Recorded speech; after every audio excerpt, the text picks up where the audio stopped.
Kalau setiap capek kamu langsung bilang, "Nggak apa-apa, ini self-reward." Hati-hati, bisa jadi itu bukan reward lagi, tapi kecanduan belanja. Self-reward itu seharusnya bikin hidup lebih bahagia, bukan bikin dompet makin sesak. Masalahnya, banyak dari kita nggak sadar, yang awalnya cuma sekali-sekali, sekarang jadi alasan tiap bulan buat belanja. Di video ini, aku mau bahas 5 tanda self-reward kamu sudah berubah jadi kecanduan belanja. Bukan buat menghakimi, tapi supaya kamu bisa sadar sebelum keuanganmu yang kena dampaknya. 1. Setiap capek, solusinya selalu belanja. Banyak orang nggak sadar kalau kebiasaan belanja mereka bukan karena butuh, tapi karena lagi capek secara emosional. Capek kerja, capek mikir, capek ngadepin hidup. Ujung-ujungnya buka aplikasi belanja. Awalnya cuma niat lihat-lihat. Lalu muncul kalimat pembenaran. Aku pantas kok, aku sudah kerja keras.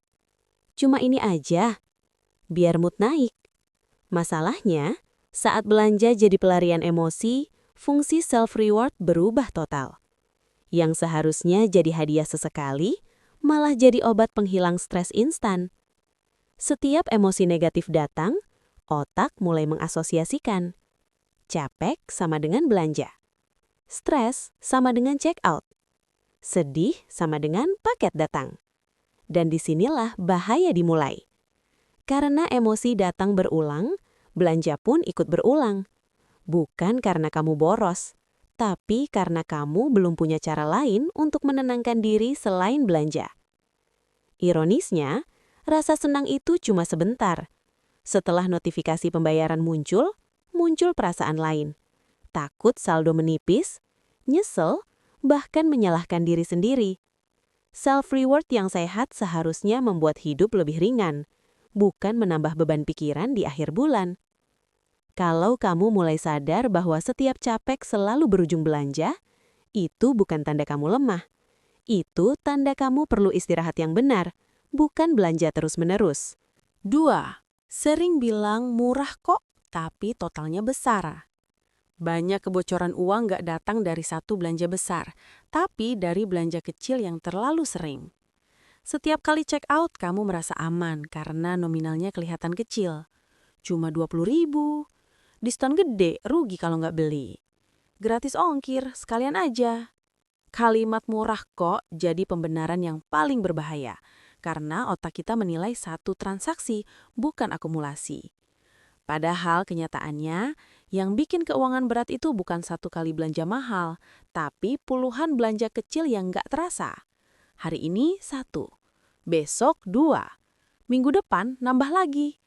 Tanpa sadar di akhir bulan kamu heran, loh kok uang habis? Padahal nggak ada barang besar yang dibeli. Disinilah self-reward berubah jadi jebakan. Bukan karena nilainya, tapi karena frekuensinya.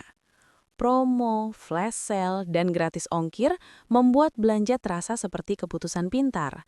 Padahal seringkali yang dibeli bukan kebutuhan, cuma impuls sesaat. Dan yang paling bikin sulit berhenti, karena nominalnya kecil, rasa bersalahnya juga kecil. Sampai suatu hari kamu sadar, uangmu habis, tapi kepuasannya nggak pernah benar-benar bertahan. Self-reward yang sehat itu direncanakan, bukan spontan karena harga terlihat murah. Kalau kamu sering merasa aman belanja karena cuma segini, bisa jadi bukan dompetmu yang kuat, tapi kebocorannya yang belum kelihatan. 3. Senang saat check out, nyesal setelahnya. Ada satu pola yang sering terjadi tapi jarang diakui. Saat jari menekan tombol check out, rasanya senang, deg-degan, puas, seolah ada hadiah yang akhirnya kamu dapatkan. Beberapa menit setelahnya, bahkan sebelum barang datang, perasaan itu mulai berubah. Muncul pikiran, perlu nggak sih sebenarnya? Kenapa aku beli ini? Harusnya uangnya bisa dipakai buat hal lain. Inilah tanda paling jelas bahwa self-reward kamu sudah kehilangan maknanya. Kebahagiaan yang datang sangat singkat, sementara rasa menyesalnya justru bertahan lebih lama. Bukan karena barangnya jelek, tapi karena keputusan belanjanya tidak datang dari kebutuhan atau rencana. Yang kamu beli sebenarnya bukan barang, tapi rasa lega sesaat. Dan begitu rasa itu hilang, yang tersisa cuma tagihan dan penyesalan. Masalahnya, otak kita mengingat sensasi senangnya, bukan penyesalnya. Itulah kenapa, meskipun pernah menyesal, kita tetap mengulang pola yang sama. Ini bukan soal lemah iman atau kurang disiplin. Ini soal mekanisme dopamin yang membuat belanja terasa menyenangkan di awal, tapi kosong setelahnya.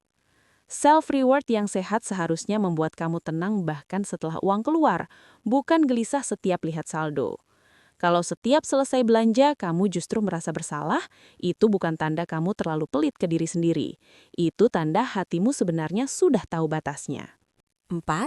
Barang banyak tapi jarang dipakai. Coba jujur sebentar. Di lemari, di rak, atau di sudut kamar kamu, ada berapa barang yang masih bagus tapi jarang, bahkan nggak pernah dipakai. Paket datang, kamu senang. Kamu buka, kamu lihat, kamu simpan. Lalu hidup berjalan seperti biasa. Beberapa minggu kemudian, barang itu hanya jadi pengingat uang yang sudah pergi.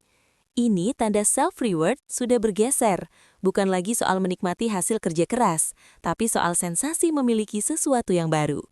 Seringkali yang kita kejar bukan fungsinya, tapi perasaan saat membelinya. Begitu perasaan itu hilang, barangnya ikut kehilangan arti. Dan ironisnya, semakin banyak barang yang kita punya, semakin sering muncul pikiran, kenapa aku beli ini ya? Self-reward yang sehat seharusnya dipakai, dirasakan dan diingat manfaatnya. Bukan cuma numpuk dan jadi beban pikiran. Barang yang jarang dipakai bukan cuma memakan tempat, tapi juga menyimpan rasa bersalah kecil setiap kali kamu melihatnya. Kalau kamu punya banyak barang tapi merasa tidak lebih bahagia, mungkin masalahnya bukan kurang belanja, melainkan terlalu sering mencari bahagia dari benda. Self-reward itu bukan hal yang salah. Yang jadi masalah adalah saat kita terus memberi hadiah ke diri sendiri, tapi perlahan mengambil jatah dari masa depan kita sendiri. Kalau kamu merasa beberapa poin tadi relate, bukan berarti kamu boros. Itu berarti kamu manusia, capek, ingin dihargai, ingin merasa cukup. Pertanyaannya sekarang cuma satu, apakah self-reward kamu sedang merawat hidupmu atau cuma menenangkan luka sebentar lalu pergi? Kalau video ini bikin kamu berhenti sebentar dan mikir, simpan video ini sebagai pengingat. Dan kalau kamu ingin belajar keuangan dengan cara yang tenang, tanpa menghakimi, subscribe channel ini. Kita belajar pelan-pelan, bareng-bareng. Terima kasih sudah menonton, sampai jumpa di video selanjutnya.